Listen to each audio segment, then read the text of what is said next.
I'm live. All right, ladies and gentlemen, here just getting set up here on my remote place in the closet in the Black Hills of South Dakota.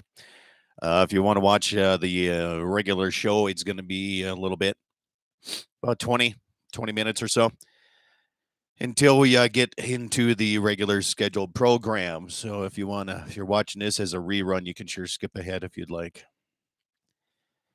Just getting on, making sure everything is getting hooked up, ready to go.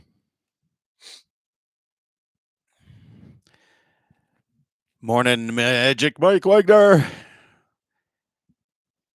Todd, the radio god, is taking a day off. It's about time. About time.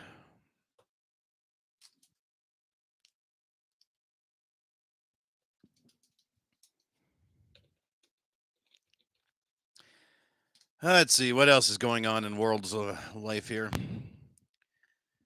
Hopefully, my guest will. Yeah, there he is. He's responding to me, so he'll be ready. Good deal.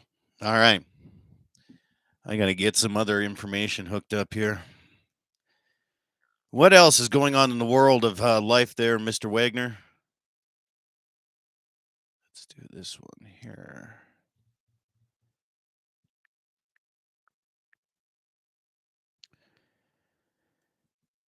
Mr. Munn, good morning. Waylon, good morning. Hopefully everything is treating you guys just dandy. Okay. There it is. So much fun looking at things on my remote studio. Mr. Bulgy, good morning.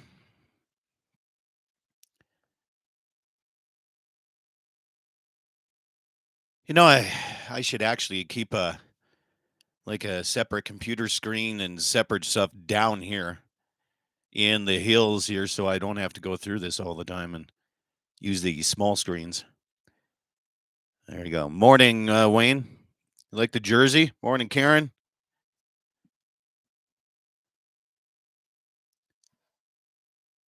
This jersey on Thursday got us free drinks at Oyster Bay for the entire night. So just to let you know that. All right, let me see here. Yeah.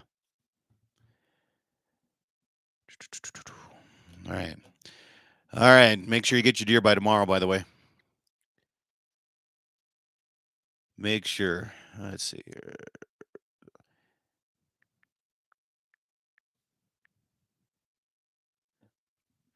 In North Dakota. What else going on here? You have snow down here, and it's enough winter. We got snow in the hills too. Not a lot, but enough to make it slippery. And I mean, it was like basically freezing rain for every night here for the last couple of nights anyway. And it is slippery. Although I have not looked outside yet this morning, Scott, so there might be more snow out here. I'm not sure. I have no idea.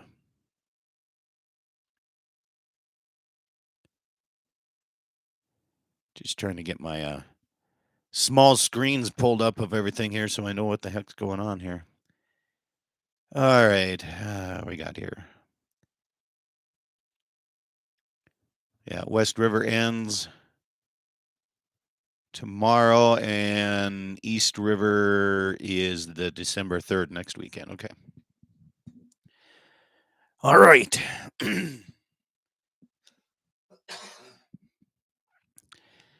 Yeah. Now you got me interested. I got to go see if there's actually snow out here.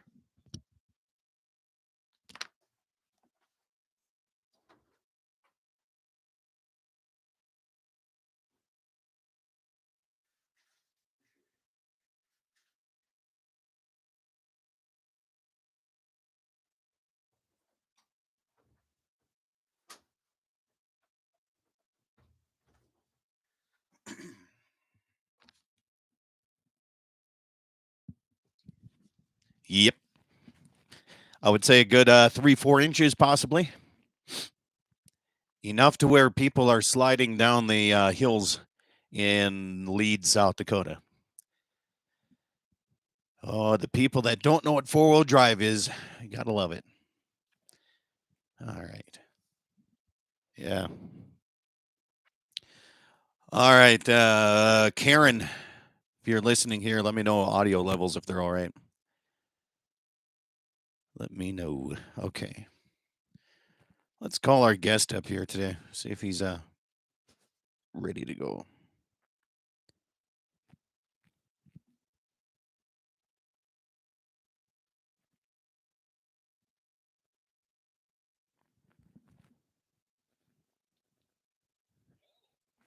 Hold on, Jamie. I'm trying to hook you up here, okay?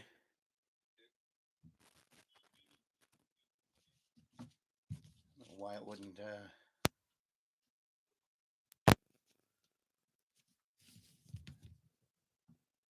Are you there? Oh, son of a gun here. Why isn't it going through my board here? Got that turned on. That's good. That's good. And that's good. It was playing the before stuff. Why isn't it doing it this time here?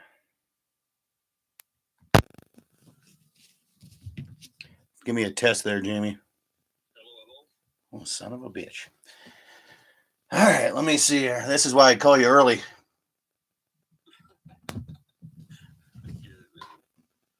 Gotta love when you're on. I'm doing remotes shows here. All right, try that. Can you hear me now? I can. Oh, good. Now I gotta see if this one's working on this other one. So I got you on that one. It works there.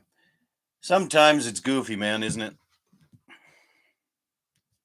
Technology, especially when you're dealing with not necessarily the most best internet connection. Yeah, especially down here in the hills. It's okay, but where I'm at, there's no rural broadband association in this area. So I'm dealing with the big companies out of Sioux Falls, and they really are not that great. So, Have you thought about getting Starlink?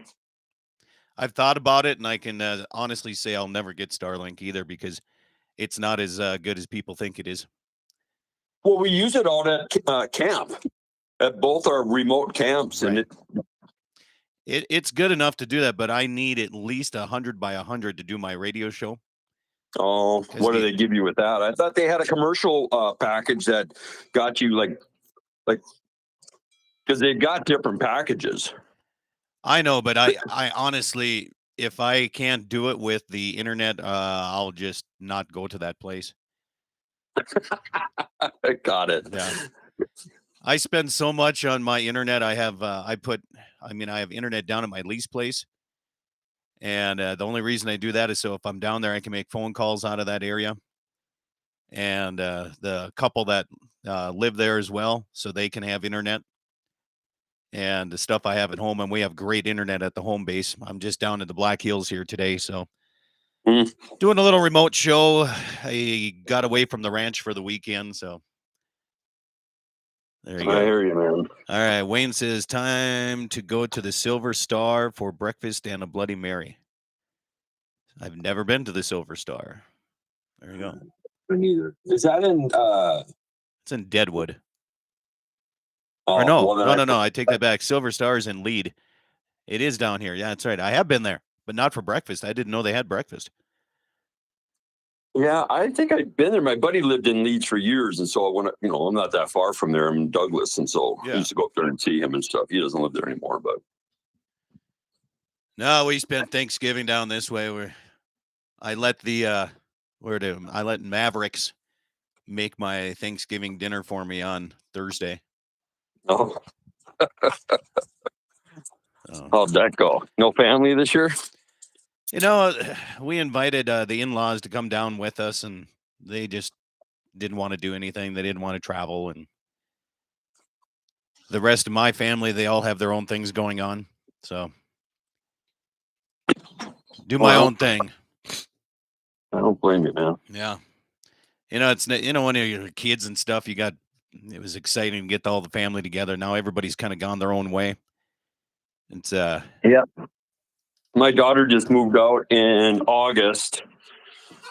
And so I hung out with her on Thanksgiving. We went over to I got a high school classmate of mine lives in Casper. He's an attorney up there. So I've been going there for the last 3-4 years. So we did that on, must have been yesterday, right? What day is it today? Saturday. So that would have been Thursday. Yeah, I just worked all day yesterday. I just worked all day. I was just here by myself. I did my thing on Thursday, and that was it. You still doing the Box Creek Outfitters? Yeah, that's what I was scheduling my marketing and stuff like that. Facebook has this Meta Suites, business suites or something like that I use, and so I can schedule weeks at a time of advertising, and it just posts it up, so I don't have to worry about it on the daily. Right, that's nice. I bet I booked 60-70% of my hunts off of Facebook and Instagram. Yeah, isn't that crazy? It's amazing to me. A lot of people are like, oh, Facebook, gee, I got rid of Facebook. It's like, there is good ways of using Facebook and all the social media platforms. Yep. You don't have to just sit there and look at boobs and butt the whole time. You can actually lots. I tell you what, I can't hardly do a home project or a vehicle project without watching a half dozen YouTube videos from some fool like me that's already screwed it up 6 times. Yep. That's the reason I got internet in my shop. Right. There's a few times I got to look at it. A couple years ago, I got I updated my 4-wheeler, and I was looking, where the hell is the damn filter on this thing? Oh, right. And I just pulled it up on YouTube and did it that way. So I'll do it with my Wolverine. I called a guy up and had him send me the filter and all the oil and stuff like that. And then I was going to go outside and do it, and I struggled for probably 20 minutes. I couldn't find nothing. Yeah. Finally had to watch a video. Yeah, hold on here, Jamie. Station 7 o'clock on top of the nose here. 7:00, 8 o'clock Central on mark. You can get your timing. The back leg here might be a little bit more since I'm on my remote studio here in the closet this morning. Trying to find a place where it's not the audio doesn't bounce around all over the place. So I'm in the closet with all the towels and blankets. That's hilarious. Yeah. It is what it is, right? Yeah. One of the podcasts that I watched when they first started out, they were doing it in the dude's living room, and they had blankets stapled up all over the walls and stuff, trying to knock it down a little bit. Oh, yeah. Yeah, if a guy can afford it, you can make a pretty nice studio out of some good soundboard. Yeah, a guy doesn't have to go bonkers with it. No. But it does make a difference for audio. That's for damn sure. That and good microphones, that makes a difference. Other than that, how's family been? Everything's been real good. Good. I've just been the weather. I mean, we got some snow on Thursday, but other than that, it's been in the 50s every day for weeks and weeks and weeks. So I've just been out running. As soon as rifle antelope got done end of October, I've just been running gear, trying to get myself some coyotes. Yeah. Too bad the value of them. It really makes a difference on people when they're going after them. Oh, geez, yeah. They're not worth anything out here. I mean, they're not worth anything. Yeah. Top shelf, put up coyotes. You might get 15, something like that for it. I heard a guy got $15 for some coyotes, but I don't know, man. In the early 2000s, that's all we were getting. That's true. Yeah. I was selling coyotes in the carcass in 2004 for $8 from tournaments. $8, and I remember getting excited the first time I got a $15 average on carcass coyotes, and then that same year I got $18 an average. So it's like 2004, 2009, $18 average on put up coyotes, and I was plumb happy to get it. And then 2007, I sold. I think I got 38. I was driving out to Wyoming here to start working for Wildlife Services, and so that was when I drove through Dickinson. I stopped in there and sold. So I got like $38 for those. And then the market crashed again after that, and there wasn't a $40 coyote to be sold for years after that again. Yeah. It just it changes quickly. There's no doubt. You know, the few years that they brought the state auction back when I was doing the auctioneering for that, I mean, I was selling them for all put up coyotes, you know, really nice number ones for $225, $250. And this last, you know, the last, the last buyers are all screwed now. Oh, the last time we had the auction, there was more no sales than anything. So it was like, holy shit, everybody's holding on to them. You know, it's. I wonder what's going to happen if the price ever does come back here a little bit. What's going to happen with everybody holding on to those coyotes? There's some people out here that. I mean, I am doing the same. I mean, I haven't sold a coyote now in probably 2 years at least, maybe 3 years, maybe 3 years now. I haven't sold a coyote. And so but I ain't putting them all up either, though, mind you. I mean, so far this season, I've put up one coyote. Yeah. One big male coyote that was all haired up, no breakage. But I'm not trying to. Everything else is, well, I've got a taxidermist here that will buy them at fit. So I take them to his place and he buys my coyotes and my red fox on the carcass. I don't have to do anything for them. And so it's always been that way for me where I'm not, $80 coyotes out here. I'm putting all the coyotes up. But red fox, I sold some red fox last year. I sold about 50 of them for, I think I got a $16 average on those, maybe an $18 average, which I don't know. I mean, guys who don't put up fur don't understand that just what an extra labor that is. And then the fact that you've got to store it for any amount of time. I mean, and store it the right way too.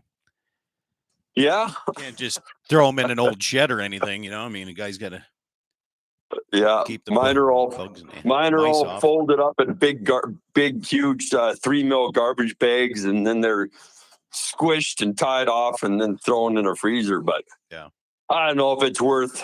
I know a guy who's been collecting mink he's got a mink farm. He hasn't sold mink in years, and he just stores every single one of them. It's like the farmers with corn, you know, used car dealerships. That's an arm thing right now. Used cars are dropping like a rock right now. Yeah. It's crazy when you're looking for pickups and for $50,000, $60,000, you're finding things for 300,000 miles on damn things here. So anyway, stand by. Jamie, we're going to come back here. 20 seconds of showtime. Stand by. All right, stations, 20 seconds. Stand by.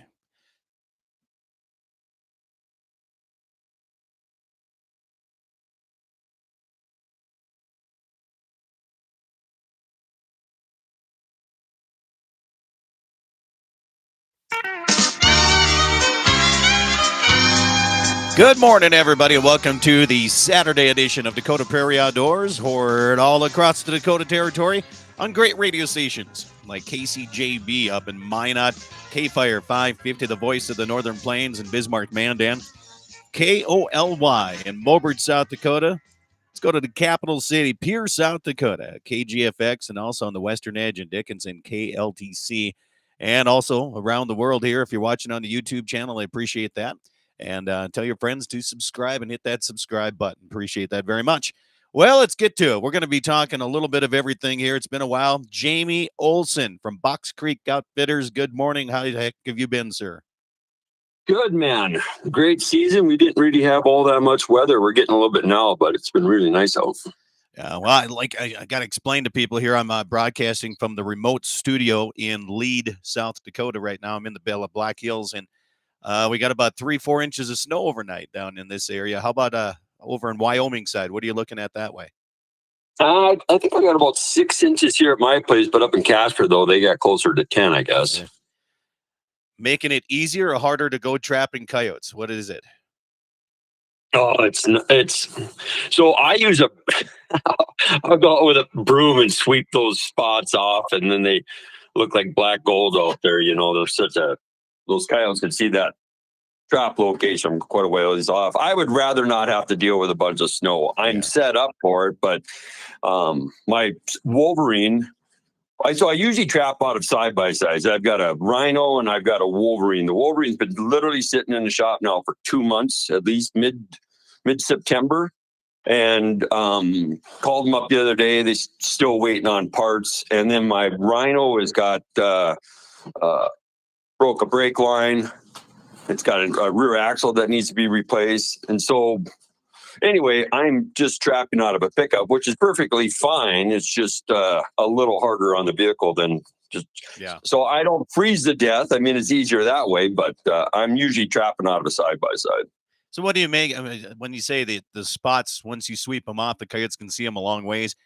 Are you still getting success trapping that way, or do you have to shovel a little bit of snow over the top of that dirt? No, you want the dirt exposed. So like when I go through, like as soon as I get off the phone with you here, I'll be back at it. And so I'll sweep those areas off. And so it'll be a big pattern when I get done sweeping it out. It might be 3x3, 3x4, something like that. And that contrast of that black dirt, because it looks like something's just digging. I see. The biggest attractant for coyotes is dirt.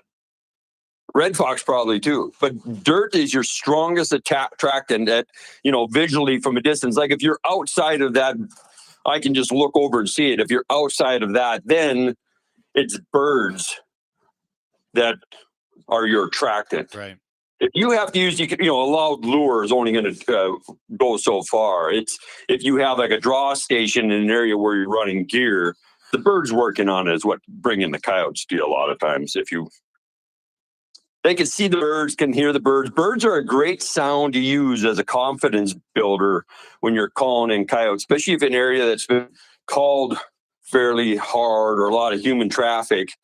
To start out a stand with ravens, crows, that sort of thing, a feeding frenzy sort of sound, and then mix in your coyote vocalizations or your prey distress in there. But it's kind of like throwing some Canadian goose decoys in with your duck spread, this confidence builder, sandhill crane sort of thing. Yeah. And especially like in my area, we got a lot of magpies, and it seems like that vocalization really helps out too. Yeah, there's an old saying, not every magpie has a coyote, but every coyote has a magpie. Yeah. And then there was times when I'd be hunting coyotes up in the mountains out of the airplane, and we would use magpies and ravens to help find the coyotes. Because the magpies, you would have an area where they're working on the cows, so you got those magpies they just kind of float over top of those coyotes, and you'd find a magpie sitting in the tree, and we'd work on that spot. And a percentage of the time you'd find a coyote just hanging out right there, just like when calling, you'd have those magpies come in first. Yeah, it's always watch the bird. I didn't know anything about exposing that dirt like that. That kind of, it's kind of something new there. Does that work when you're snaring too? The old trappers that I knew in North Dakota, North Dakota is considered what I would consider a strong trail snaring state, right? You just don't have all the structure per se, because especially on the east side with the farming. And what he would do is when you'd go down the shelter belts, he would actually dig, and I do this a lot these days too. I'll take out and dig a trail, knock all the sod off of it, fluff the dirt off, and then I would have a trail coming off of my main trail, one that I made, and you can either lay a trap, a step over set right in that trail you made, or hang that snare there. That fresh dirt that will turn them on there's some considerations for that, like coyotes, for instance. You don't really want to turn your coyote, if you can, you don't really want to turn your coyote at a 90-degree angle into a set, unless they've got to walk. So, some of that stuff you'll Y off of a trail instead of a 90 off a trail, but that kind of gets into the weeds a little bit. But the point is that dirt at any time, whether you're trail snaring or trapping, dirt's very important. They really pay attention to that. So if you've got a well-made trail, those coyotes are curious enough to go check that stuff out, and those great place to put trail snares, Yeah. I'm a big fan of fence line snaring, because it seems like, especially in my area, all the trails, game animal trails, they always go through or over or under a fence. There's no doubt about that. So I've been having a lot of success that way over the years. Yeah, fence snaring is the bomb. I probably run, rough guess, but I probably run woven wire fence, trail snare, woven wire fence. I probably run in the neighborhood of 250 to 300 miles of private woven wire fence on sheep. And when you have a go under on that stuff up in that country, I mean, those are just death on coyotes, Yeah, especially if you got woven wire. I mean, you kind of know exactly where the spots are on that, don't you?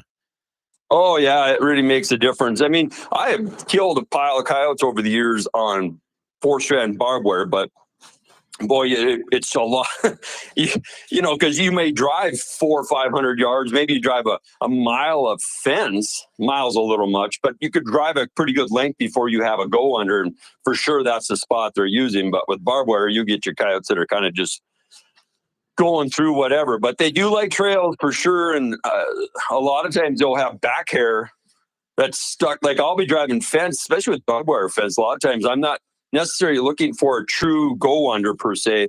Sometimes it's just a part in the grass and you'll find hair on the barbed wire. Yeah. And I've killed, several coyotes over the years that have been problem coyotes that won't use the same, they're just not using the same spots as everybody else. It's like that old mule deer buck that never leaves that little rock pile. It can be at times with those coyotes where they're just not, they don't travel as much most of the time as people think they do, Yeah. No, that's a fact there. There's no doubt about it. Say, we're going to come up to a break here shortly, but if people want to text questions in, since I'm on my remote studio this Saturday, the call-in number will not work, but you can text me 701-425-6651. That again is 701-425-6651. And if you have questions, comments, I'm also taking those on my YouTube channel as well as a live chat. You can send them that way. I'm talking with Jamie Olson from Box Creek Outfitters, and we're having a little fun talking coyotes. We'll talk antelope, we'll talk deer hunting, everything going on here. It's a Thanksgiving weekend cornucopia of information coming up your way. We'll be back right after these messages.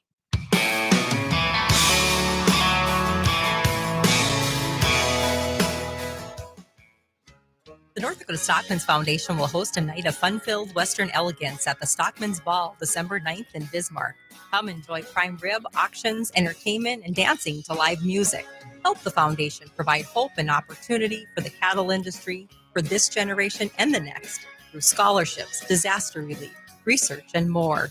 It's a good time and for a good cause. Call 223-2522 for tickets. That's the Stockman's Ball, December 9th in Bismarck. Did you know that Dakota Community Bank and Trust was recently named North Dakota's best small bank in Newsweek's America's Best Banks 2021? According to Newsweek, from over 2,500 FDIC-insured institutions, we are amongst the nation's top banks to serve our customers' needs in today's challenging times, ranking number one in North Dakota. We invite you to bank with us. Stop in today to your nearest Dakota Community Bank and Trust and see what being America's best small bank is all about. Pfeiffer's Auction and Realty would like to invite you to their next auction. Coming up on Tuesday, November 28th, the John Schwartz Estate Equipment Auction out of Darlington, Wisconsin. On Wednesday, November 29th, 154 acres of land for sale in Sheridan County. On Thursday, November 30th, 140 acres in Douglas County. And also on the 30th, 156 acres in Sheridan County. For more information on any of these sales and to bid with confidence, go to Pfeifers.com.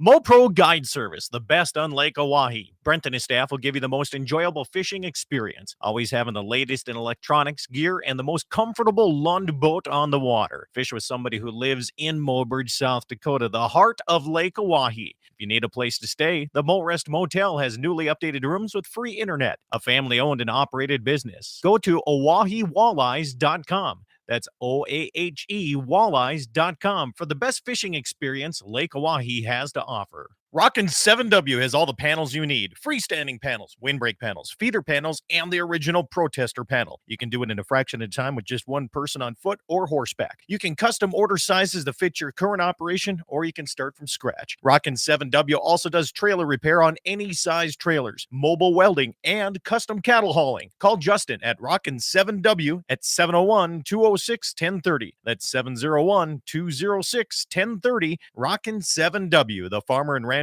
go-to guy.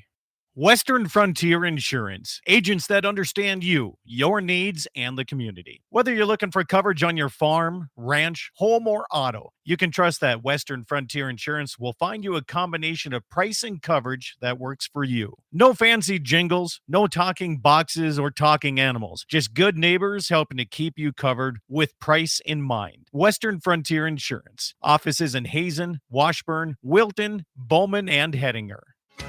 The North Dakota Stockmen's Foundation will host a night of fun-filled Western elegance at the Stockmen's Ball, December 9th in Bismarck.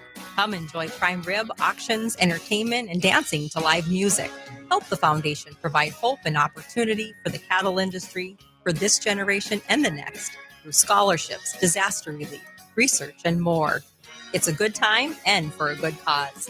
Call 223-2522 for tickets. That's the Stockmen's Ball, December 9th in Bismarck. When it comes to picking the right financial institution that best suits your unique banking needs, we invite you to come bank with Dakota Community Bank and Trust. Recently named North Dakota's best small bank in Newsweek's America's Best Banks in 2021, we believe that community banking can blend both the past with down-home customer service and the future with modern banking conveniences and technology for our online and mobile customers, all while honoring our long-standing tradition of community-first oriented banking here at Dakota Community Bank and Trust. Pfeiffer's Auction and Realty would like to invite you to their next auction. Coming up on Tuesday, November 28th, the John Schwartz Estate Equipment Auction out of Darlington, Wisconsin. On Wednesday, November 29th, 154 acres of land for sale in Sheridan County. On Thursday, November 30th, 140 acres in Douglas County. And also on the 30th, 156 acres in Sheridan County. For more information on any of these sales and to bid with confidence, go to Pfeifers.com. On that road. Don't you worry, one day I'll settle down. And when that time comes, I hope you're still around. I hope you're still around. I hope you're still around. I hope you're still around. Welcome back, everybody, to the Dakota Prairie Outdoors Saturday edition. Good to have you along here this morning on a Thanksgiving weekend. Hopefully your Thanksgiving was good. Jamie Olson from Box Creek Outfitters is my guest. Jamie, happy belated Thanksgiving to you too, sir. Happy Thanksgiving, man. Yeah. And now you can put up your Christmas tree. Did you know that? Evidently, that's a rule. I didn't know that. Oh, I thought those went off after Halloween these days. It sure seems like it. I seen commercials, and here's when you know that it's true Christmas season is when you start hearing Christmas songs on the radio. Yeah. That in the grocery stores. Yeah, everywhere you go. Anyway, we were talking coyotes before the break, and during the break, you and I were discussing flying for coyotes. Flying, whether using planes or helicopters. And my question here, I might as well ask this on the air here.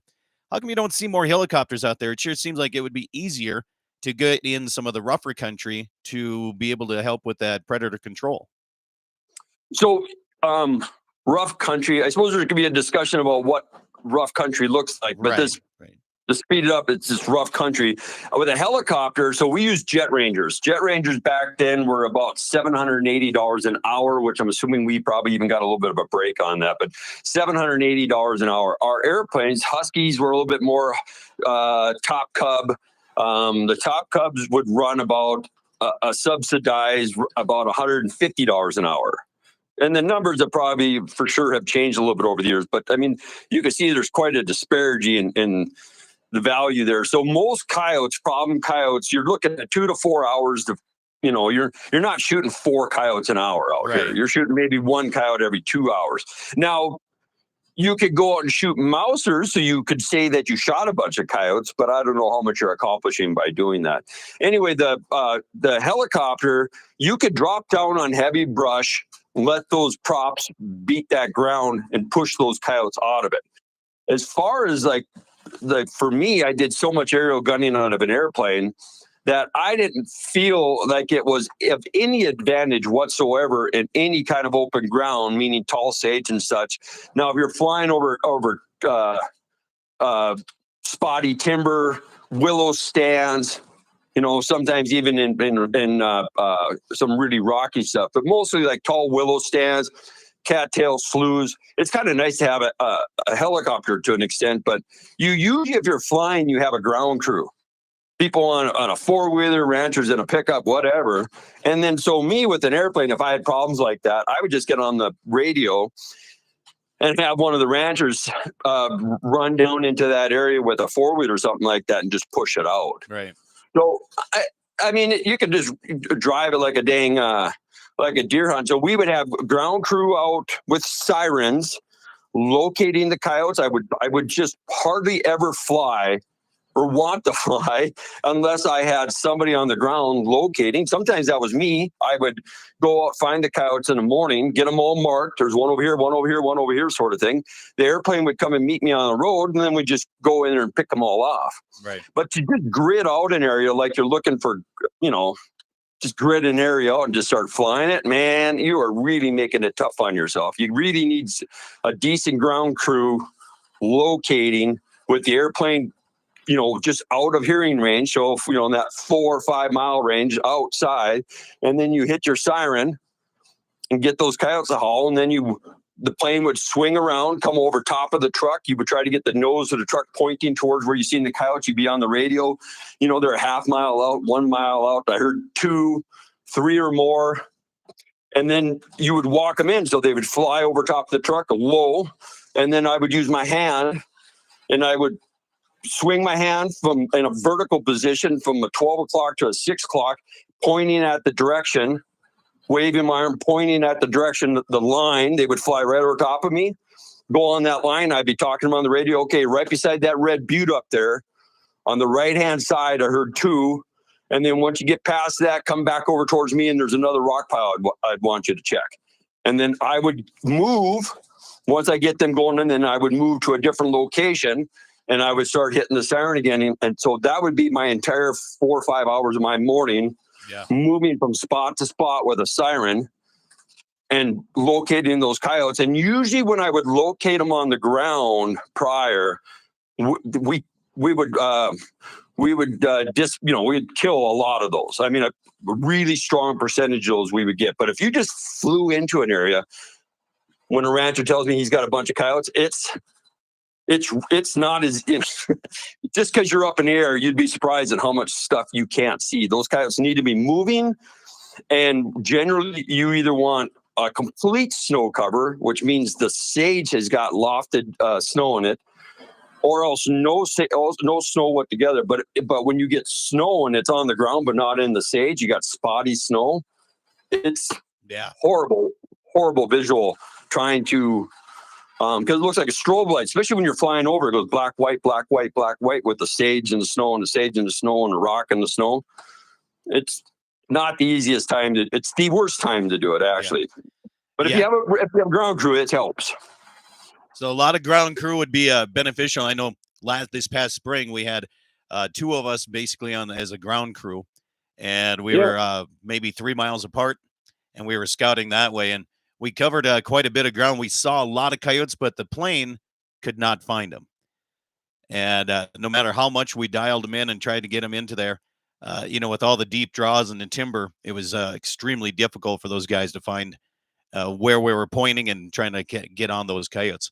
I thought it would be a lot easier in a helicopter. I thought that would be the way to go.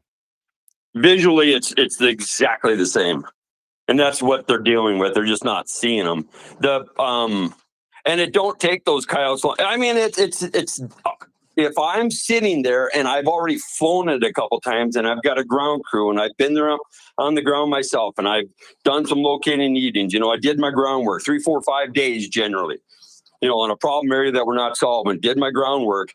And then if at that time I'm not able to get something done because they're holding up and stuff, it's nice to have the air or a helicopter as an option, which we did. So a message. Go ahead. Expensive. Oh, it's really expensive. Yeah. That's the ticket. So a guy just messaged me. He said, "What if you could supplement the aircraft with snowmobiles in some of those problem areas?" If it's so rough, you're just not the stuff that you're describing. I mean, if you could drive a snowmobile through there, I'm trying to imagine how rough it actually is then. Well, so let me explain some of the one I did. So I did do that. I got permission from the state guy because where I'm at, you cannot use snowmobile for this. All right. So you had to have permission for that. And what I did is I just drove the trails through some of the draws. I couldn't really get into the draws, but the problem that I had was I was kicking out coyotes, but the airplane was going so much faster than me that they flew over way ahead of me, and the coyotes were behind them, and they couldn't see them. I bet you I chased out 15, 16 coyotes, and they were already passed over the top already, and I was trying to wave them down, and it was just kind of a mess there. Yeah, you're kind of describing something that it just sounds like they don't. I mean, I hate to say it, but I mean, it kind of sounds like they don't know what the shit they're doing. Because when we would, like, if you called me up and said that you're driving down the trail and you're just seeing a coyote, we would just do a big loop, come around behind you, have you point at where you last seen the coyote, and we might spend. Well, I mean, honestly, we'd spend hours at sometimes on a particular coyote if you had to. Yeah. But we would just start gridding that off, and then we would call, so if there was more than one ground troop, pretty soon, then we tried to surround that area, get on high points and glassing. But we're just working on one coyote at a time, generally. Okay. We're not like fly through an area and didn't see the 6 coyotes you just seen and just keep on gridding. We auger down into that spot. We drill down into it.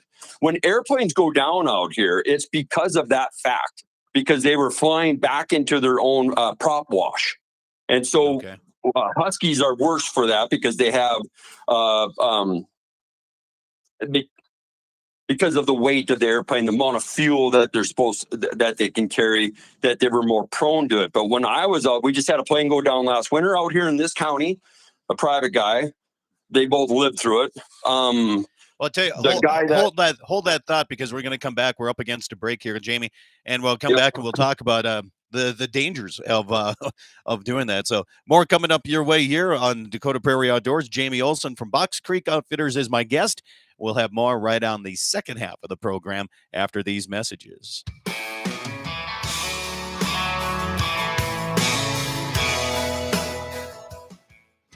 The North Dakota Stockman's Foundation will host a night of fun-filled Western elegance at the Stockman's Ball, December 9th in Bismarck. Come enjoy prime rib, auctions, entertainment, and dancing to live music. Help the foundation provide hope and opportunity for the cattle industry for this generation and the next through scholarships, disaster relief, research, and more. It's a good time and for a good cause. Call 223-2522 for tickets. That's the Stockman's Ball, December 9th in Bismarck. Did you know that Dakota Community Bank and Trust was recently named North Dakota's best small bank in Newsweek's America's Best Banks 2021? According to Newsweek, from over 2,500 FDIC-insured institutions, we are amongst the nation's top banks to serve our customers' needs in today's challenging times, ranking number 1 in North Dakota. We invite you to come bank with us. Stop in today to your nearest Dakota Community Bank and Trust and see what being America's best small bank is all about. Pfeiffer's Auction and Realty would like to invite you to their next auction. Coming up on Tuesday, November 28th, the John Schwartz Estate Equipment Auction out of Darlington, Wisconsin. On Wednesday, November 29th, 154 acres of land for sale in Sheridan County. On Thursday, November 30th, 140 acres in Douglas County. And also on the 30th, 156 acres in Sheridan County. For more information on any of these sales and to bid with confidence, go to Pfeifers.com. MoPro Guide Service, the best on Lake Oahe. Brent and his staff will give you the most enjoyable fishing experience, always having the latest in electronics, gear, and the most comfortable Lund boat on the water. Fish with somebody who lives in Mobridge, South Dakota, the heart of Lake Oahe. If you need a place to stay, the Mo Rest Motel has newly updated rooms with free internet, a family-owned and operated business. Go to OaheWalleyes.com. That's OAHE Walleyes.com for the best fishing experience Lake Oahe has to offer. Rockin' 7W has all the panels you need. Freestanding panels, windbreak panels, feeder panels, and the original protester panel. You can do it in a fraction of time with just one person on foot or horseback. You can custom order sizes to fit your current operation, or you can start from scratch. Rockin' 7W also does trailer repair on any size trailers, mobile welding, and custom cattle hauling. Call Justin at Rockin' 7W at 701-206-1030. That's 701-206-1030. Rockin' 7W, the farmer and rancher's go-to guy. Western Frontier Insurance, agents that understand you, your needs, and the community. Whether you're looking for coverage on your farm, ranch, home, or auto, you can trust that Western Frontier Insurance will find you a combination of price and coverage that works for you. No fancy jingles, no talking boxes or talking animals, just good neighbors helping to keep you covered with price in mind. Western Frontier Insurance. Offices in Hazen, Washburn, Wilton, Bowman, and Hettinger. The North Dakota Stockmen's Foundation will host a night of fun-filled Western elegance at the Stockmen's Ball, December 9th in Bismarck. Come enjoy prime rib, auctions, entertainment, and dancing to live music. Help the foundation provide hope and opportunity for the cattle industry for this generation and the next through scholarships, disaster relief, research, and more. It's a good time and for a good cause. Call 223-2522 for tickets. That's the Stockmen's Ball, December 9th in Bismarck. When it comes to picking the right financial institution that best suits your unique banking needs, we invite you to come bank with Dakota Community Bank and Trust. Recently named North Dakota's best small bank and Newsweek's America's Best Banks in 2021, we believe that community banking can blend both the past with down-home customer service and the future with modern banking conveniences and technology for our online and mobile customers, all while honoring our long-standing tradition of community-first oriented banking. Here at Dakota Community Bank and Trust. Pfeiffer's Auction and Realty would like to invite you to their next auction. Coming up on Tuesday, November 28th, the John Schwartz Estate Equipment Auction out of Darlington, Wisconsin. On Wednesday, November 29th, 154 acres of land for sale in Sheridan County. On Thursday, November 30th, 140 acres in Douglas County. And also on the 30th, 156 acres in Sheridan County. For more information on any of these sales and to bid with confidence, go to Pfeifers.com. On that road,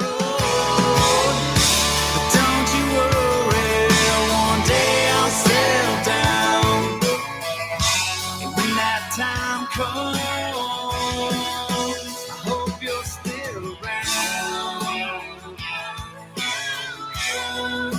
I hope you're still around. I hope you're still around. Welcome back, everybody. The Saturday edition of Dakota Prairie Outdoors continues here on a Thanksgiving weekend. Hopefully you and your family had a great time together. I'm broadcasting from the Black Hills of South Dakota here today as I spent my Thanksgiving down in the hills. Jamie, I'm not a gambler. Well, I don't gamble much. you're ranching though, right? But I have cows, so I'm gambling every single day. But I I was gonna say. put $20 into one machine, and I made like $10. And then I slid over to the next machine and made 10, and slid over to the next machine and made 10. And then I took my my lovely bride, and we went over and we had some drinks. That was my Thanksgiving gambling. That sounds like ranching. Yeah, no, if I could make a little bit like that each time, that would be nice. But $10 a call, guaranteed. Guaranteed, yeah. All right, so before we went on break here, we were talking about the dangers of flying, and you said a lot of when the planes go down. Bring that back again here, because do they go down quite a bit? Do you see wildlife services or some people that maybe do this privately? Is there a lot of planes that go down because of predator hunting? I think there's so few people that are actually doing it that if you looked at the percentage of crashes compared to the number of people who are actually doing it, I think that percentage would be kind of, Right. So when you're watching shows like The Deadliest Catch and stuff like that, I was flying around an airplane in the mountains with every window either having rocks or trees out of it. So, I mean, you have to have a pilot that's pretty good at that stuff. So that's what I'm saying. Like the local guy that just wants to go hunt some coyotes wants, and I have guys out here, hey, you want to go? I got a plane, I'm going to get a permit, and I don't want to go flying around with them. But anyway, so what can happen is when you're flying on a coyote, you're doing circles.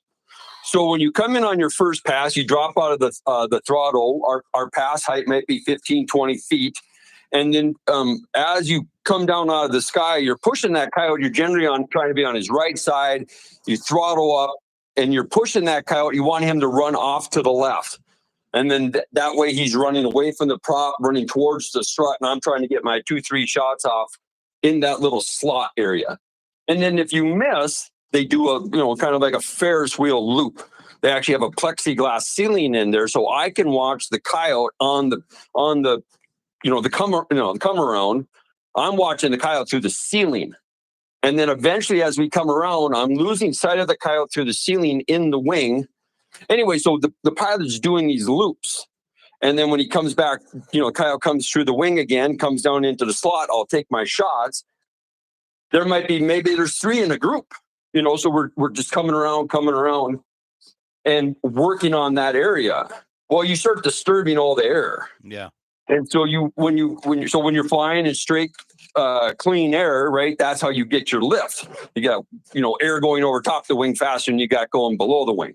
But when you start flying through your own prop wash, there's no, the airflow isn't linear. And you can lose all that lift. And usually you'll lose it off the one wing on the low wing and it'll just drop out and then they nosedive it to the ground. And so in Utah, when I was working for Wildlife Services, there was 2 guys that went down, killed both them. When I was working for Wildlife Services in Wyoming, there was another plane, friends of mine, they went down. The one guy got killed.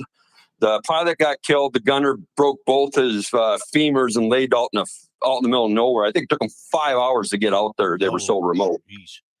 Yeah. Wow. The guy I worked with, they clipped the wheels on a Butte, flipped the plane over, screwed them all up. They lived. There was another plane just last winter here, same thing, clipped the top of a Butte chasing a coyote, flipped the plane over. So that's just my little area while I was doing it. That's, what is that, 5 plane crashes or something like that? So. Well, we have a lot of messages coming in. Let's take one at a time here. So one comment here is 2 good coyote hunters on the ground that know what they're doing are better than somebody in an airplane, but most coyote hunters are not smarter than the coyotes. Well, you'd have to show me the 2 guys that could kill more coyotes than I can out of an airplane, but I appreciate the enthusiasm. I mean, I know guys that are shooting 50 to 100 coyotes a morning with an airplane. So, I mean, you just, when you have somebody, if you have a pilot and a gunner that, work good as a team together, and then if you have a rancher that knows his property and that's good with a siren, you can really, the reason why the government does it is because it's cost effective. Of all the studies that have been done, the most expensive way to kill a coyote is with a steel trap. And the least expensive way to kill a coyote is with a Piper top cub. Okay. So it's funner though with a rifle and a partner. Yeah. Yeah. I think it would be fun to shoot out of a plane too. Anyway, next question. Wayne says, when checking snares with a friend, we had a doe that was caught in one of the slide clip and the slide clip didn't break. Can you explain how to avoid this from happening? So you have to look at my breakaways. I use really lightweight breakaways and a lot of those breakaways. So be conscientious of that. You don't need a 400-pound breakaway or a 300-pound breakaway. 150 to 200 pound is plenty in most applications. And then the length of the snare. So I'm running 42-inch to 48-inch snare, 1x19 cable. And then my leader is 3x32, 7x7, and that's 10 feet long. And then that's anchored at a solid anchor point, whether it's a disposable stake or a 2.5-foot 1/2-inch rebar stake, and substantial vertical entanglement. And if I don't have it, I bring it. So, I'll put another stake in the ground to wrap off on. Okay, so that being said, you have to have a strong anchor point so that has no bungee effect when that deer hits the end of that thing. If you catch a deer by the leg, especially a front leg, most of the time they're not going to break a breakaway.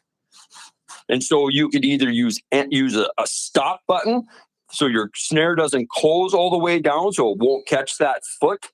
That might have some effect on your red fox.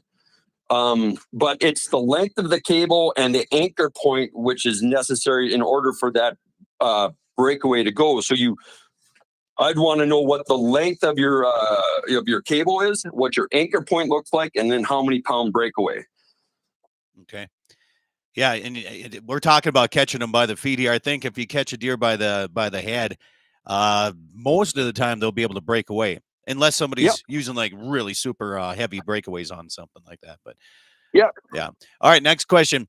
Helicopter sure seems expensive for a hide that's not worth anything. But what about ultralights and shotguns? It's same principle as helicopter and airplane? You see some of these people that do a lot of the ultralight type of thing.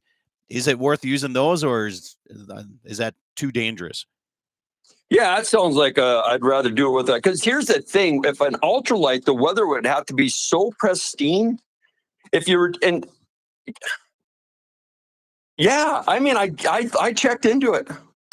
Yeah, I thought at the very least it'd be great for scouting, but you could do it. You could get one of those the ones with the wheels, the little tripod ones, where you have a seat. You can mount the little rifle. You for sure could do it. I know a guy that flies I think he's got a Husky, but he does the flying and the aerial gunning by himself out of an airplane. And I was with a pilot one time who did it. It's so for sure you can do it in an ultralight if you can do it out of an airplane by yourself. For sure you can do it out of an ultralight, but you're not doing it to make money in that way. Like the high prices would ever dictate whether or not you want to shoot something out of an airplane. When you're shooting coyotes at $100 a piece, you could maybe make some sense of it, but you would need somebody on the ground picking all that stuff up. And the thing about going at it with an airplane is you're basically trying to help the rancher. Like I said, I had a huge issue this spring. I had people coming in, the state trapper and the flyers, and they were killing a lot of calves. So another comment says, Whalen says, my youngest brother was on the plane that went down, but it wasn't prop wash. They went back a couple hours later and flew the same path, and then they went down. They both walked away from it, though. So they think it was just a dead air pocket from going too slow. And is that you don't get dead air pockets from going too slow? It's okay. There's a lot. So I was an airplane mechanic. I went to school to fix airplanes. I know a little bit about these darn things. There's all kinds of reasons that can make an airplane go down, though, and you can get all kinds of, there is such thing as bad air, and I've flown in it, and so turbulence, for instance, it's the same type of thing. It's just that when you're in turbulence at 30,000 feet and you drop 20 feet, it's not a big deal. But if you're in turbulence and you're only 50 feet off the ground to begin with, it feels like a lot bigger deal. So yeah, I can see that, but it's kind of interesting because you see some of these people, they're all relating to it because we've all seen people out there with the airplanes and ultralights. And how about the paraplanes with the parachute? Would you have less of a chance of going down hard if you had a paraplane? Yeah, I would imagine. But I would imagine. But those things I would think all that stuff could work. I just don't know. Like for that, I just couldn't imagine you'd be able to fly fast enough to have any kind of numbers.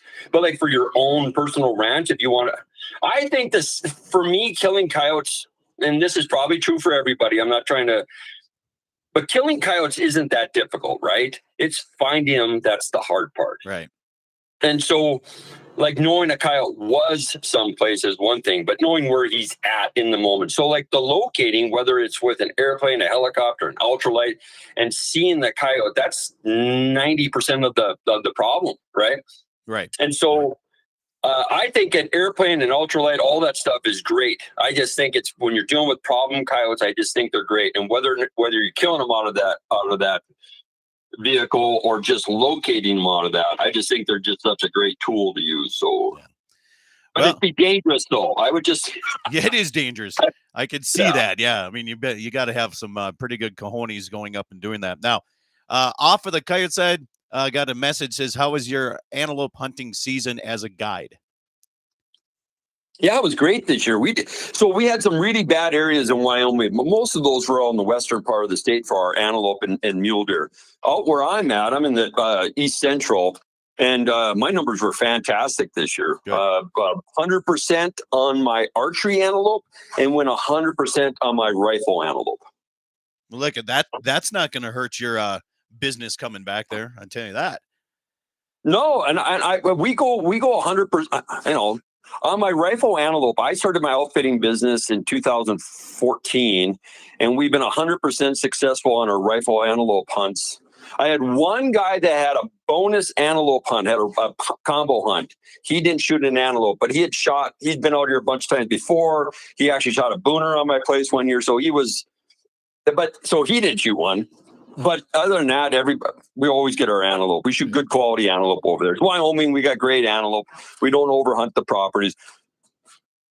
How about on the deer side of things? In my area, the deer numbers are very, very low, but some other areas, they say they got great deer numbers. Yeah, you know what? That's a constant discussion out here, our deer herd. Between the CWD is part of that conversation because our numbers are down as well. Most of the outfitters, if not all the outfitters in the state of Wyoming, have reduced the number of mule deer hunts that they're offering. It's got to be such a popular thing. Everybody wants to hunt the mule deer, so there's lots of guys out there collecting points right now. A lot of do-it-yourselfers trying to do it that way. But yeah, the mountain lions.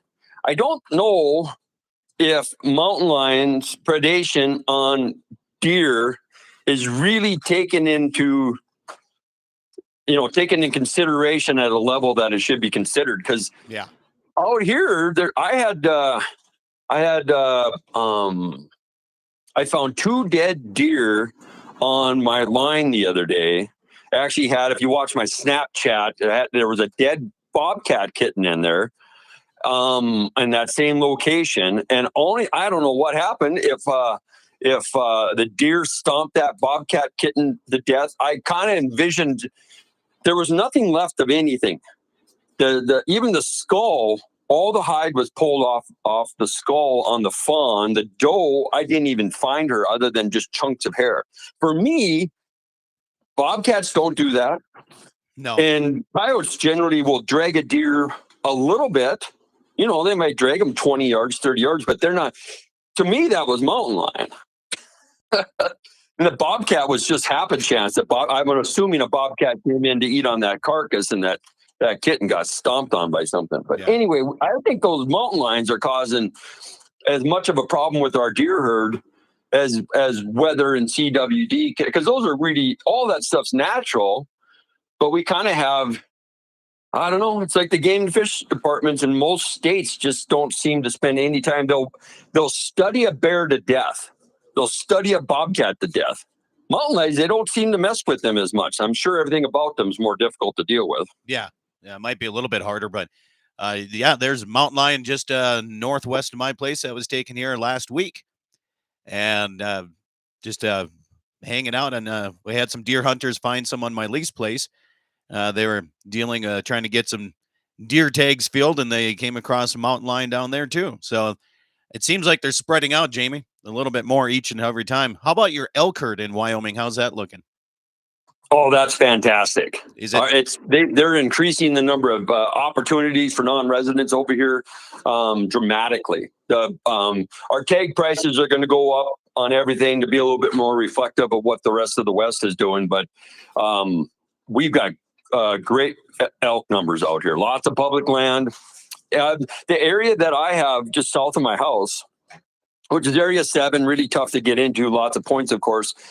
But it's pretty checkerboarded with public and private land. And the last meeting I was at where this was discussed, I want to say they were trying to maintain a population down there.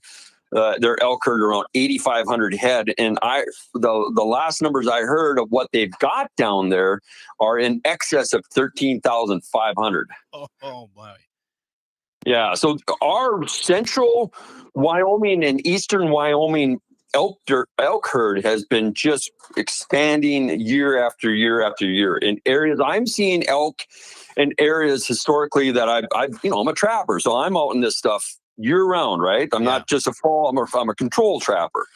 And I've got spots where I'm seeing elk in that I've never seen elk in. Now, historically, these are elk locations, mind you. The ranchers have all seen elk there, but I've been out here for 18 years running around in this stuff. And last year, I seen a group, year before that, I think there was like 13, 14 bulls in a group up on one of my sheep pastures. I mean, I was so excited, I called the rancher up and took pictures. You just don't.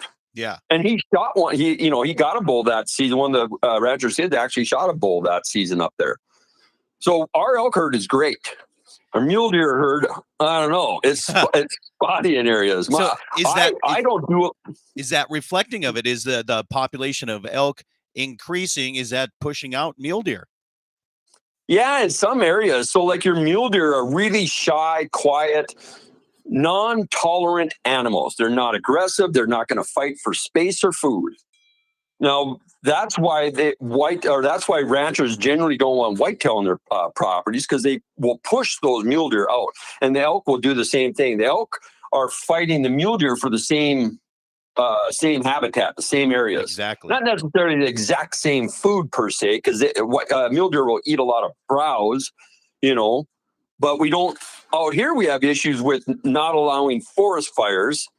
The whole country, every time you get a little bit of a forest fire, they can't wait to get up there and put it out. Well, most of the timber in these rougher terrain need fire in order to kind of whitewash the ground and then hatch all those seeds that are sitting on. A lot of those things, heat is what brings that on. And when we're putting fires out all the time, we just end up with all this old growth that has very low nutritional value, like the buckbrush out here, which generally is a 20 to 30-year-old bush. We got stuff south of town, and this is from our biologist. It says we got stuff south of town that's in excess of 70 years old. Wow. And it gets all hard and woody. Well, then you get the deer digging around in the dirt like cattle with anthrax. If you overgraze a pasture, you can end up with your cows with anthrax, because anthrax is in the dirt. They don't really know where CWD is coming from, though there is some speculation that it's coming from the ground.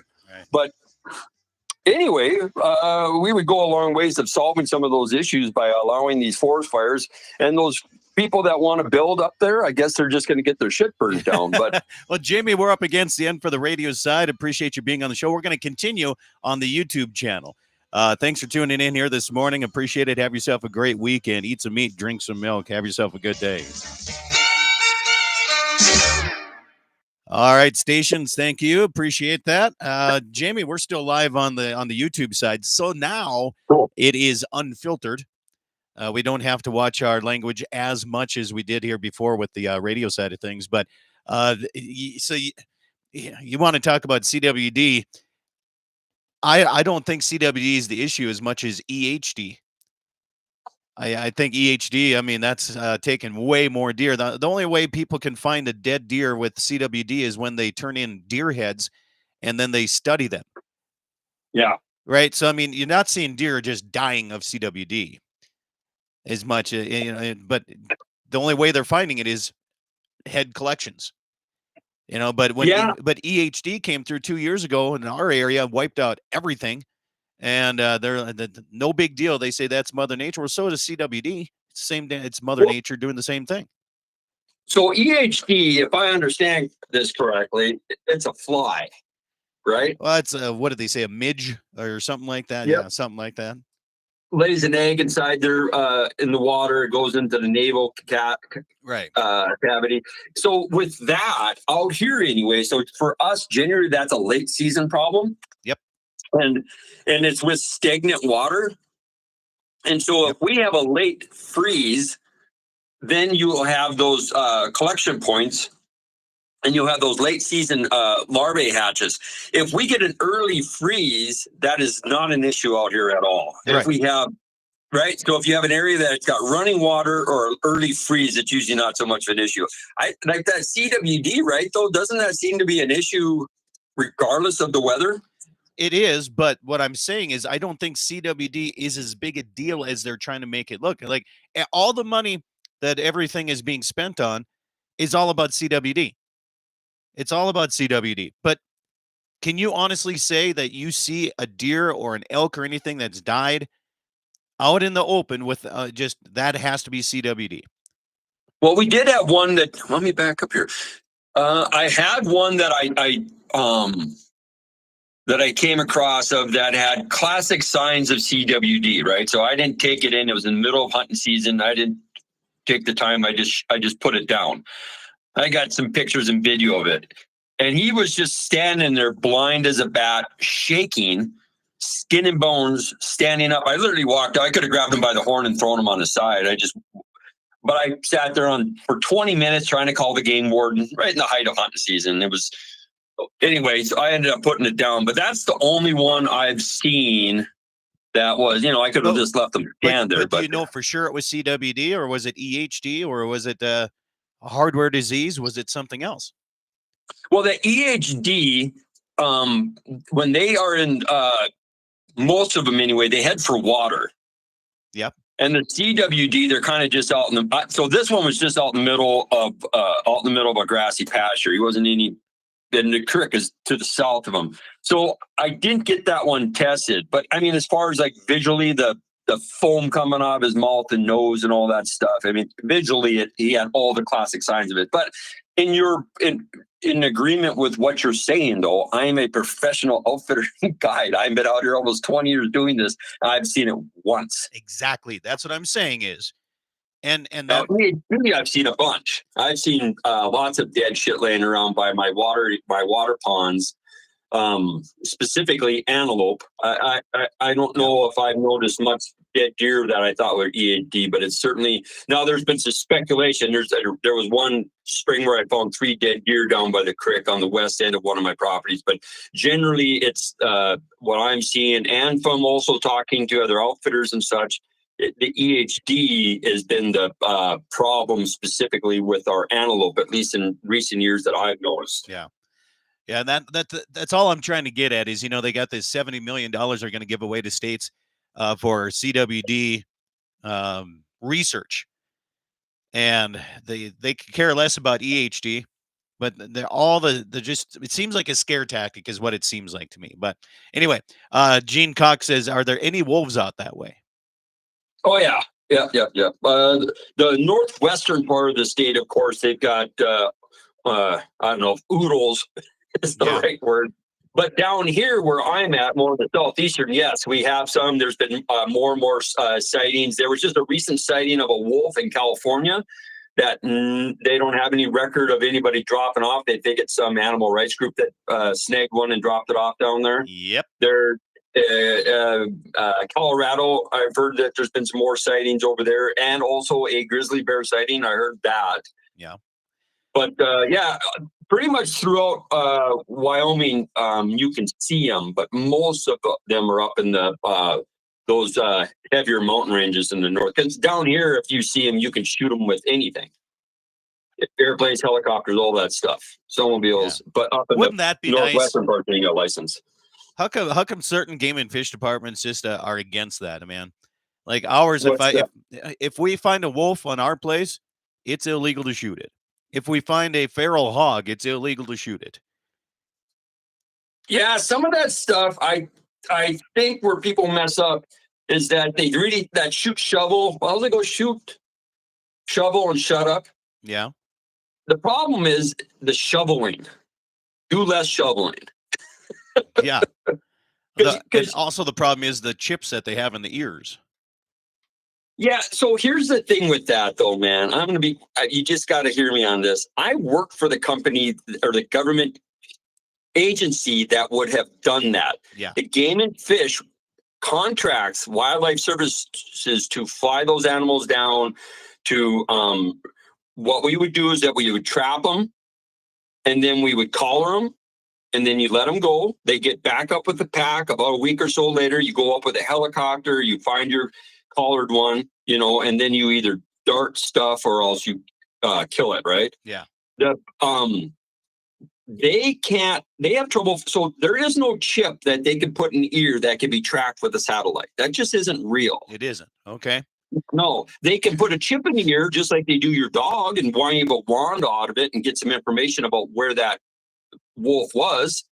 But as far as like tracking stuff, again, I work for the agency that would have done this. The Game and Fish doesn't do that. The Wildlife Services is that branch. Okay. And they would hire us to do that stuff. And we don't even have the technology to do it.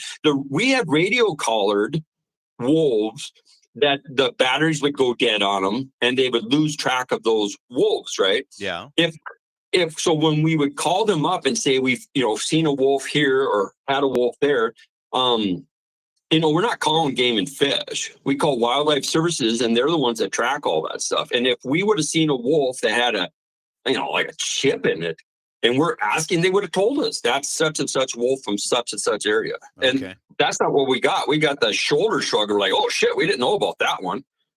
Huh. And so but I've heard that a lot, even on like antlers. Like guys are like, oh, if you steal horns off the Yellowstone, off the Roosevelt, or any of those national parks, they got chips inside the horns. I had an old outfitter was telling me that. It's just chips in the one, horns. the technology isn't there. Two, I work for the agency that would have done that stuff, and it just isn't. We put radio collars on. Wayne Moose says they're scheduled to release a dozen wolves in central western Colorado soon here too. Oh, awesome. Well, I'll make everything better. Yeah. And that's the thing is, their way, you have a lot of elk. Guess what they're going to do? They're going to release wolves to help maintain that population down. Just what the ranching community needs. More predators. Yeah, it's I don't get it. They're very expensive to have around too. It's not like so the agencies that I dealt with, they weren't big thrilled about having wolves out here. The guys that I was dealing with, even like wildlife, let me see, the U.S. Fish and Wildlife, we would deal with them a little bit on that stuff. But when you're sitting around drinking coffee with those guys in the middle of the day out on location over some issue, the conversation is just like this conversation I had. But they're only going to do it because somebody somewhere gave enough money or has some funding that says that this is going to be happening, and they're probably forced to do it, right? I mean, honestly, I mean, you're talking about the animal rights groups. There is no doubt in my mind the World Wildlife Fund is going to help spread the grizzly bears further east, and it's all about money. And you look at some of these donations, some of these wildlife organizations or anti-hunting groups, they give some major dollars to some of these state agencies. So like when I go to these meetings and they're talking about budgets and stuff like that, you certainly don't go away from the Wyoming Game and Fish when you go walk away from that stuff. But I dated a gal for a little bit, was a director level at the agency, and if it was going on, like they weren't overly aware of it. Because I'm asking those questions. I wish you could see their financials in a very detailed, specific manner. They got to produce that though. So when you know what I'm saying though, it's not like a federal agency, government agency doesn't have to report. I go to, so you go to these meetings. Here's the thing. A lot of times, I know you're very active in this stuff, and I can only speak about what I'm doing specifically. It could be drastically different anywhere else, and everything I'm saying could be all subterfuge, and it's not real anyway. But I'm just saying, as you're sitting there having those conversations in a meeting, as you're sitting there afterwards in the bar having those conversations, as you're out in the field with these guys drinking coffee on site, I'm just telling you, they're really doing a good job of keeping it under wraps of if there is money coming in from some private entity or some kind of shady stuff. I mean, they're really doing a good job of keeping it under wraps. Because like I said, I dated a gal for a little bit long enough to at least have a bunch of these type of conversations. And that isn't where the conversation goes. For whatever that's worth, it's like the radio or it's like the chips in the ears. I've had that conversation with people that are just furious with me. And all they have is speculation, and they will fight tooth and nail over that. They just got some kind of gut feeling about a thing. And I'm like, look, man, I'm actually in this industry. I am working with these people. These are people that are just like me. They're just like you, Scott. I mean, when I'm hanging out with these people, the Game and Fish, U.S. Fish and Wildlife and stuff like that, they're from the same type of ranch communities. They're from the same kind of hunting background. So my experiences are what they are. And I'm in Western North Dakota, I'm Wyoming. And it's just, when I'm talking to these people, they all seem to be in the same boat as far as. And I don't doubt that. I don't doubt one bit of that. I just think that there's some money coming through. Maybe they are coming through some federal type of agencies that trickle down, and it's allocated for whatever type of research. But somebody's paying for it. Somebody's paying for it. Text message comes in, says the wolf population has gotten so really, really high in northeastern Minnesota and has pretty much decimated the moose herd. 10 years ago, they had a season, and now there's no moose hunts anymore. Yeah, well, when I lived there, I moved into Minnesota like in the late 90s or something like that. I lived there for a few years, had a house in Paul Bunyan State Forest at 40 acres. So I had wolves in my backyard, right? And the estimated population, I think, then was somewhere between 2,000 and 2,500. Wow. Though when I talked to the DNR over there, because of all the timber, it was just a guess. Yeah. And then I heard at some point that they figured they had 5,000 over there. I mean, they've got more wolves in Minnesota than the rest of North America combined. Really? More wolves? Yes. Wow. Minnesota. Or I should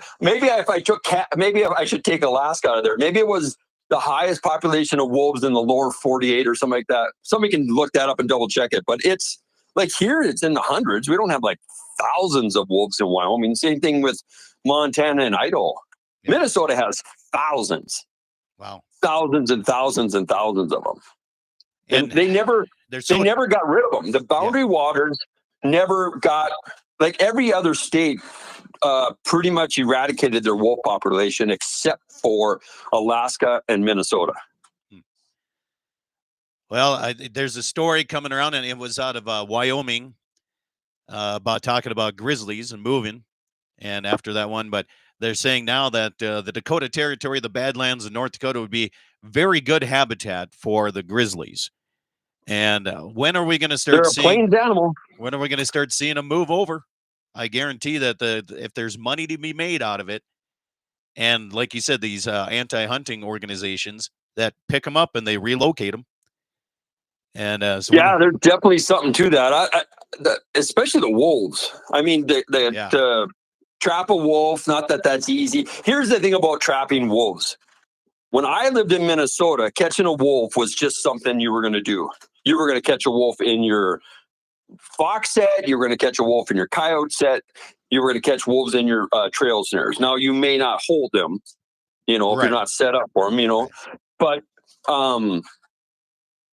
they're not that, like with most things. So you read all these old books. I've gotten some big arguments with guys about try to convince me that these wolves are some kind of brainiacs. They're not, unless you do a lot to train them on how to avoid you.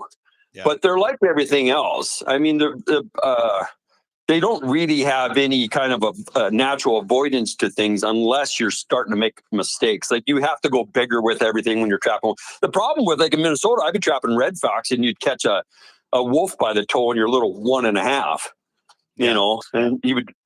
And it wouldn't take long of him getting pinched like that the second he smells that lure, he's like, well, I'm probably not going to mess with that this time. Yeah.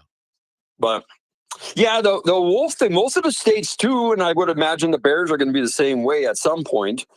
They allow hunting. Like even here, I mean, up in the Bighorns, it's one thing, but like everywhere else in this state, they're just a predator.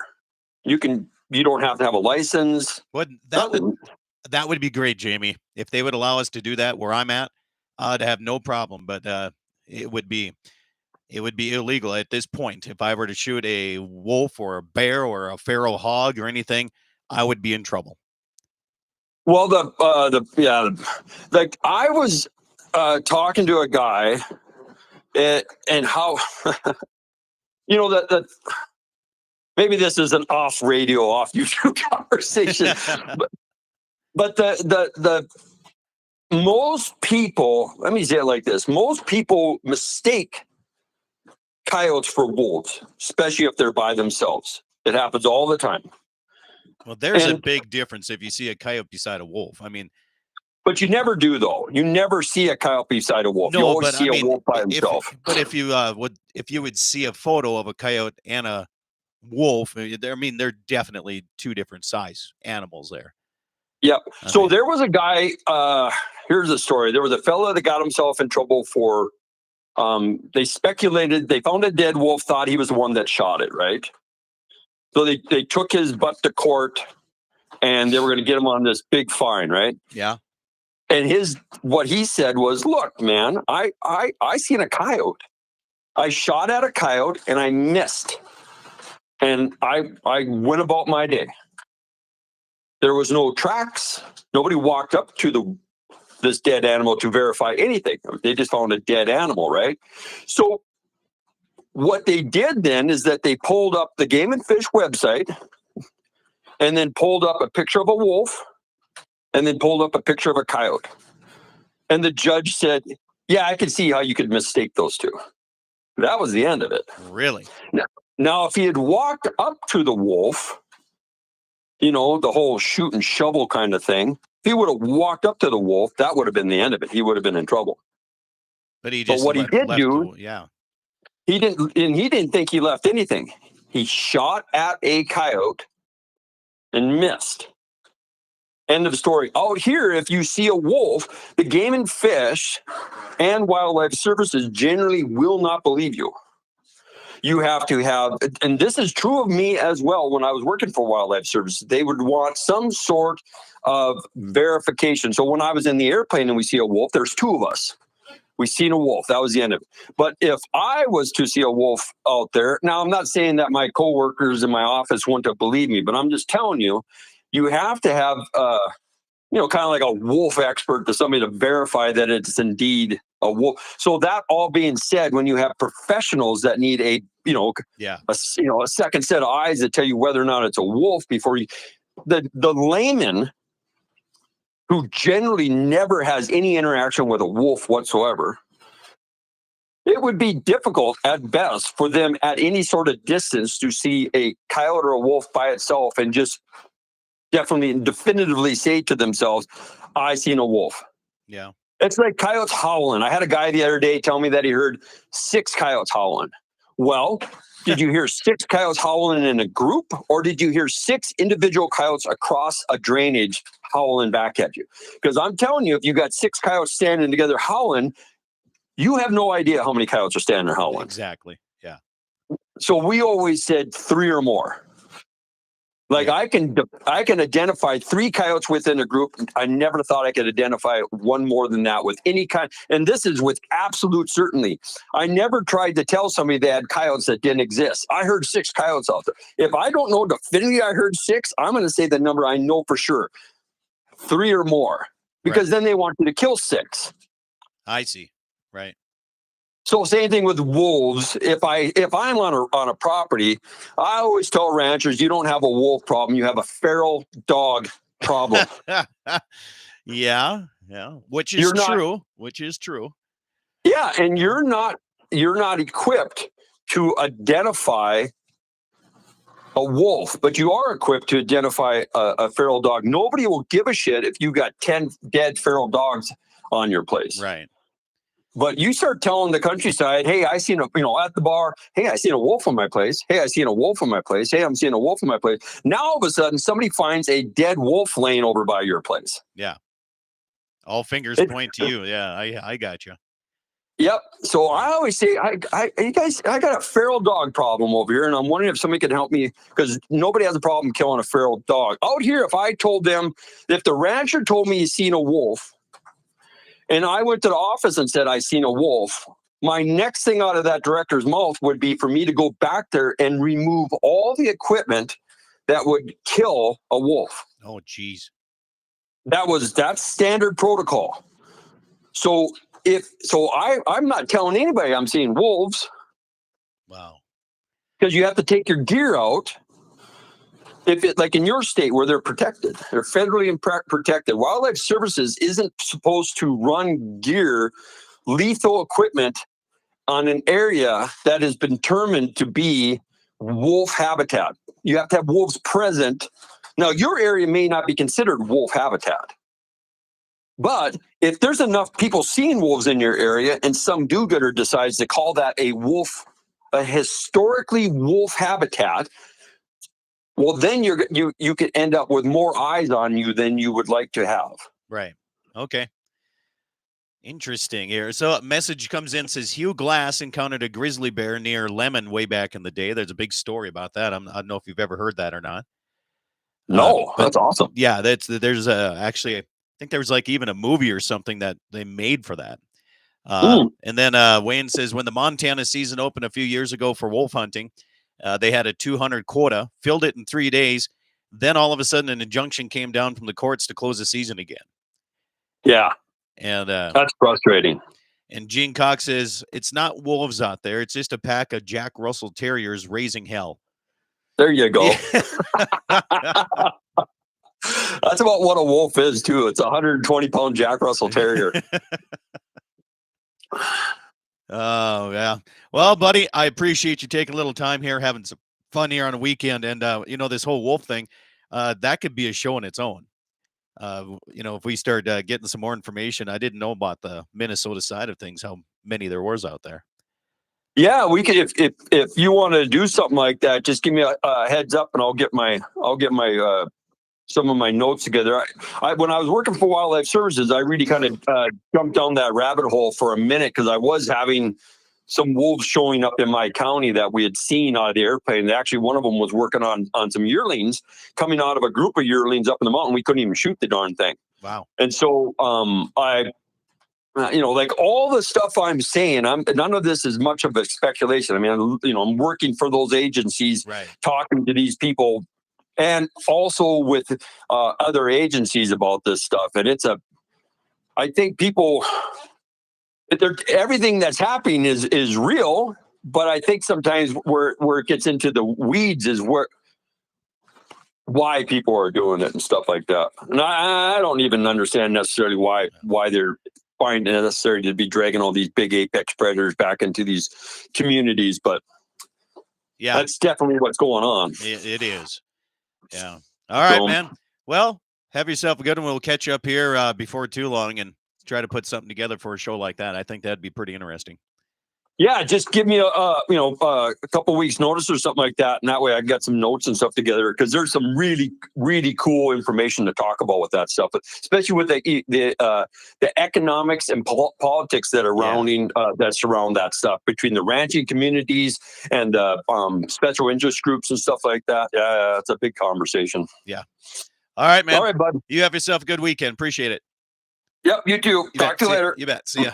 So thank you. All right, YouTube, I appreciate you guys hanging out here and having a little fun with us. Have yourself a good week and enjoy. Talk to you guys later.